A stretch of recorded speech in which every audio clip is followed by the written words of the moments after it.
Hello বন্ধুরা, শুভ সন্ধ্যা।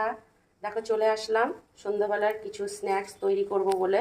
এখানে দেখো পালং শাক নিয়ে নিয়েছি। আজকে আমি পালং শাকের পকোড়া বানাবো। তা পালং শাকগুলো ভালো করে ধুয়ে নিয়েছি, এবার এইগুলোকে কুচি কুচি করে কেটে নেব। সাথে থাকো, কিভাবে করছি অবশ্যই তোমাদের সামনে শেয়ার করব। বন্ধুরা, পালং শাকের পকোড়া বানানোর জন্য আমি 3 থেকে 4 চামচ একটু চালের গুঁড়ো নেব। আমি বেসন দেব না, এর মধ্যে নেব ময়দা। 3 চামচ ময়দা নেব। আপাতত এইটুকুই নিলাম, পরে আমি দেখে নিচ্ছি, যদি লাগে তাহলে নেব লবণ, হলুদ আর একটু জিরের গুঁড়ো দেব। জিরের গুঁড়ো একটু, আর একটু নুন ঝালের সামঞ্জস্য রাখার জন্য একটু চিনি দিয়ে দেবো। এবার এর মধ্যে কাঁচা লঙ্কা দুটো কুচি করে দিলাম ধনে পাতা কুচি, আর দেব পালং শাক। এই পালং শাকটা দিয়ে ভালো করে এটাকে মাখতে হবে।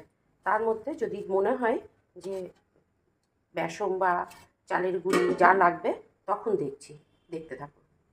এই দেখো, এইভাবে পুরো সুন্দর করে মাখতে হবে। এই দেখো আমার মাখা হয়ে গেছে। একটু জলের ছিটা দিয়েছিলাম, জল লাগলে দেবে, না লাগলে দেবে না। তাহলে এবার এইগুলোকে পকোড়া বানাবো।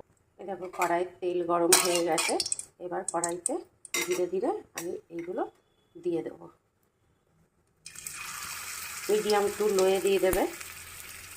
এই দেখো বন্ধুরা, এইবার এইগুলোকে উলট পালট করে ভেজে নিতে হবে এবং উল্টে পাল্টে মুচমুচে করে ভাজতে হবে।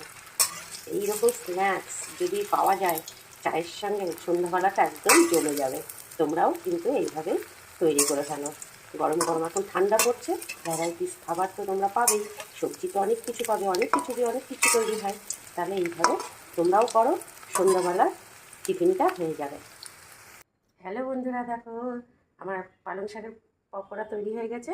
এর মধ্যে একটু বিট নুন ছিটিয়ে দিই, চায়ের সঙ্গে দারুণ জমে যাবে। কেমন লাগলো ভিডিওটা অবশ্যই জানিও। তাহলে আজকের মতো চলি, দেখা হবে নেক্সট ভিডিও নিয়ে। টাটা।